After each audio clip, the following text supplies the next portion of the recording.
Nico Nine's in there, it's touched to Dion! Oh, what a goal! Please don't go. It's great having you here. Don't do it to me. I beg you. No. Subscribe to Jowsy and Steve.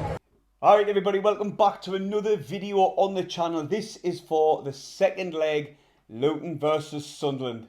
Before I get on with the rest of the video though, can you think it's a massive favour and hit 63 likes on this video? That was the minute Trey Hume buried that header and took a 2-1 advantage down to their place. I'd like to thank everybody on this channel who's watched our last video. It was for a very good cause. It was for the Amber Law and the Salvation Army for mental health and homeless.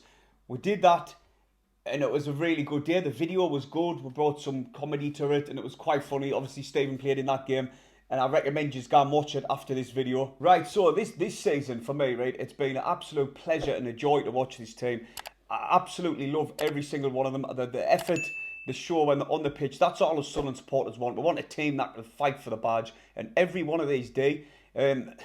You've got a very inexperienced squad. You've got a few experienced players. I'd say experienced. They're like 26, Gooch, Luke 09. Them are the only like ones that have of age really, and they're not even that old, so I would still say they're very inexperienced. But the way they play, they didn't know when they're beaten.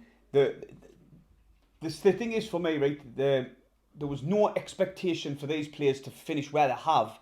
Maybe consolidate, finish just above the relegation zone, or I would have been happy with 10th, but finish just above the relegation zone and build the team year on year that is capable of getting in the Premier League. But no, these lads weren't having it. With no expectation, there's become no fear in the team. They're playing with no fear. And as Trey Hume said on his interview with Sky, we didn't fear any other team. And that is instilled on every single one of them. They're all fighting. And the way the team celebrated Ahmad's equaliser. In the Stadium of Light. You won't see too many better goals than that this weekend. Sunderland 1, Luton 1. And they all ran into the crowd and they were all just, you know, they were proper pumped up for it, and you can tell that they're fighting for each other. And in Mowbray's press conference today, he did allude to the fact that the team, there's a strong togetherness with them. Gooch is like the gel. I think he was saying Gooch has been here for the bad times, and he's talking like the proper bad times, the back-to-back relegations, the championship times, the times when we were getting battered in the Prem. He's been here through it all, and he said he's seen a bad dressing room. And what else he said was Gooch, as well as the young players, are all together because it's a strong dressing room, what they've got now. And but Mowbray said he does believe that they can win down at Caleno Road. Right, so that brings us on to the rest of Tony Mowbray's interview. We'll talk about the injuries. Not so good news that Pritchard and Roberts are touch and go, he said. We know what Mowbray is like though. He doesn't want to give anything away. But he said they were touch and go. One trained, one didn't. He said, but we'll leave it a day and we'll see what they're like. But they are touch and go. Good news, Elise, believe it or not, will be on the bench. I'm absolutely over the moon. Because if we even draw in this game and we want to see it out at the back end, you bring him on and you just shore up the defence. 6'3", big physical player, and he's got legs for days. That's exactly what Mowbray said today. So that is good news for us. Right, so looking at tomorrow's game, listen, Luton got third on merit. They're not there by accident. They were in the playoffs last season as well. Like we're all saying on Saturday, they're a very organised team. They're a very physical team. They've got some pace amongst them as well. They've got height. Really, the total opposite of us regarding height. But nonetheless, they're a good, strong physical team. And I think it is still going to be another hard game. We've drew, apart from Saturday's game, we've drew 5 times off the belt, 1-1 with them. And I'll be praying for another 1-1 down that place. But looking at it, the Saturday's game, I've seen a lot of Luton supporters furious with the referee, and it's nice to be on the opposite end of some refereeing decisions, even though you probably should have had a red card. Marvellous Mwamba. Once again, he's just a little bit too late, isn't he? Should have had a second yellow card, in my opinion. We've all been on the back end of terrible refereeing decisions this season. I thought it would be a jump up from League One, and it just clearly hasn't been. But, like you see, I've seen a lot of Luton supporters saying that every little free kick he was blown up for Sunderland, which, looking at it, I can see where they're coming from, but some massive decisions he didn't give for Sunderland as well. So maybe the game evened itself out for the 90. But for me, like, we were the better team in that game. They had a really good spell in the beginning.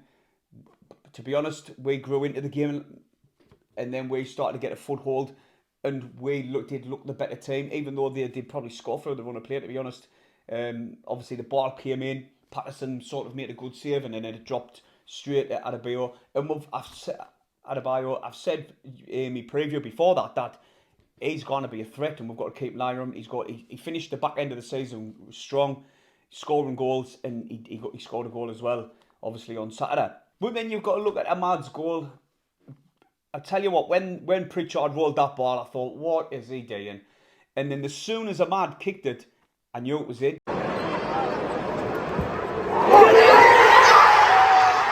It lifted up and curled round and in. It was just an unbelievable set piece. And the lads, they must say that constantly in training.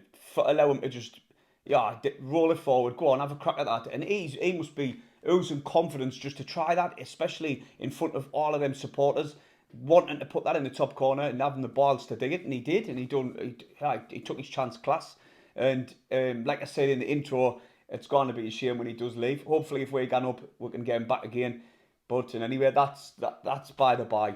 Trey Hume's goal as well. Clark, another assist for Jacques Clark again.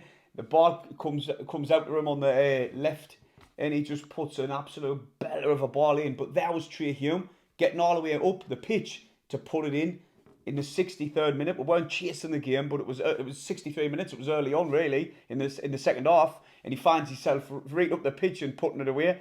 Outstanding. He's been amazing for us, him. What a signing he's been, though. 250 grand from Linfield. Absolute bargain signing. I'm not saying it's the bargain of the century. That probably hands down to Ross Stewart, but we've had quite a few bargains this season.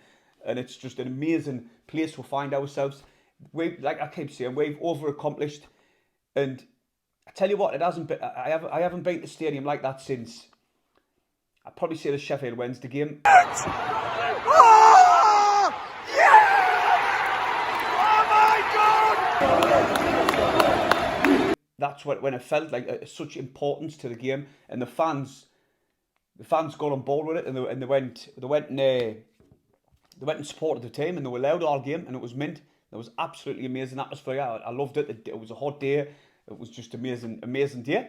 It reminded us similar of Wembley, where we just, I don't know, I'm not touch wood here, like, I had a feeling, even down Trafalgar Square, that this is our day. And on Saturday, I know it's only 1 foot in the door, but it felt as if we're not going to lose, and we didn't. And I'm out with the moon. With the lads, every single one of them. Ekwa, for me, man of the match. Stephen said the same. Ekwa was just mint. He's just progressing and getting better and better. More minutes he gets on the pitch. I've said this weeks and weeks and weeks. Every single player is improving, game in, game out. They're getting better and better. The more time they're getting on the pitch together, the more time they're gelling, they just seem to be improving. And that's down to Mowbray and the backroom staff as well, because Mowbray has got history of working with young players, and he's just doing an outstanding job. And I'm proud of them, absolutely over the moon with them. And I cannot wait for the game on Tuesday, which I'll be live streaming. I'm not too sure if Stephen's coming or not, but I think I might be by myself on this one. But you've got to tune in, it should be good. The last one was unbelievable. Me and Stephen checking all the scores everywhere, but it was a mad stream. It's probably our best stream we've done. So come back on the channel on Tuesday. I've gone live about 7:30, have a crack on with a few years before we start, and then we'll crack on from there. That's probably about it from now for me. The injuries are Pritchard, Roberts, touch and go. Alicia's back. Is back. Forgot to mention him. He got a few minutes on the pitch, and I was absolutely at the moment for the lad. Plagued with injuries. Feel so sorry for him, but he's back. The lineup. Listen, I've probably gone with the same lineup. The lads done really well on Saturday. Didn't change a winning team. Start them again. And my score prediction is Sunderland will win this game 1-0. It doesn't matter now, I've lost. Simple as that, I've lost. Don't know what my punishment's going to be. And if you're still watching, put a few punishments in the comment section below. See you in a bit, everyone.